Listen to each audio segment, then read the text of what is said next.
सूरज और पृथ्वी का जन्म। ब्रह्मांड की सबसे पुरानी कहानी शुरू होती है वहां से, जहां कोई ध्वनि नहीं थी, कोई रंग नहीं, कोई दिशा नहीं, सिर्फ अंधकार। और अंधकार के बीच बसी थी एक अदृश्य हलचल। आज से करीब 13.8 अरब साल पहले ब्रह्मांड ने एक विस्फोट के साथ जन्म लिया, हम जिसे बिग बैंग कहते हैं। कोई धमाका नहीं हुआ था जैसे फिल्मों में दिखता है, ये एक विस्तार था, समय और स्थान का एक साथ विस्तार। इस प्रक्रिया में ऊष्मा, ऊर्जा और पदार्थ पैदा हुए। सबसे पहले बना हाइड्रोजन और फिर हीलियम, दो सबसे हल्के, सबसे पुराने तत्व। यही थे ब्रह्मांड के पहले ईंट पत्थर। इन गैसों ने विशाल विशाल बादल बनाए, जिन्हें हम आज नेबुला, निहारिका कहते हैं। ये बादल शांत थे, लेकिन इनमें एक गुप्त शक्ति थी, गुरुत्वाकर्षण। इसी गुरुत्वाकर्षण ने उन्हें खींचना शुरू किया, और एक दिन इन्हीं गैसों और धूल के बीच एक जगह ज्यादा घनी हो गई, और वहीं हुआ एक क्रांतिकारी क्षण, सूरज का जन्म। सूरज, जो हमारी आंखों से हर दिन दिखता है, कभी सिर्फ एक गैसीला गोला था। अरबों सालों तक गुरुत्वाकर्षण उसे समेटता गया, उसके कोर को गर्म करता गया, और फिर जब कोर का तापमान करोड़ों डिग्री पर पहुंचा, वहां शुरू हुआ न्यूक्लियर फ्यूजन। हाइड्रोजन आपस में टकराकर हीलियम में बदलने लगे, और इस टकराहट से निकली एक असाधारण ऊर्जा यही ऊर्जा है जिससे सूरज चमकता है। सूरज अपने जन्म के बाद अकेला नहीं रहा। उस गैसीय डिस्क के चारों ओर घूमती धूल और पत्थर की परतें भी आकार लेने लगी। जैसे कोई कुम्हार चाक घुमाकर उस पर मिट्टी से कलाकृति बनाता है, वैसे ही सूरज के गुरुत्वाकर्षण ने इन चारों ओर फैली धूल को बांधना शुरू किया।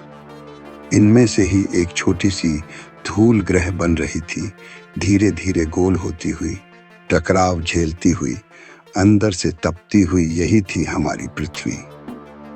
पृथ्वी का जन्म कोई एक पल में नहीं हुआ। ये एक संघर्ष था आग, बर्फ, पत्थर और गुरुत्वाकर्षण का। जैसे जैसे ये टुकड़े एक दूसरे से टकराते रहे, पृथ्वी का कोर गर्म होता गया। एक समय ऐसा आया जब पूरी पृथ्वी एक आग का गोला थी, पिघली हुई चट्टानों से भरी। फिर धीरे धीरे वो ठंडी हुई, ऊपर क्रस्ट बना, और फिर एक चमत्कार हुआ। पानी, जो आज पृथ्वी की पहचान है, वो कैसे आया? कुछ वैज्ञानिक मानते हैं कि पानी धूमकेतुओं से आया, जो बर्फ के टुकड़े थे और जो पृथ्वी से टकराए।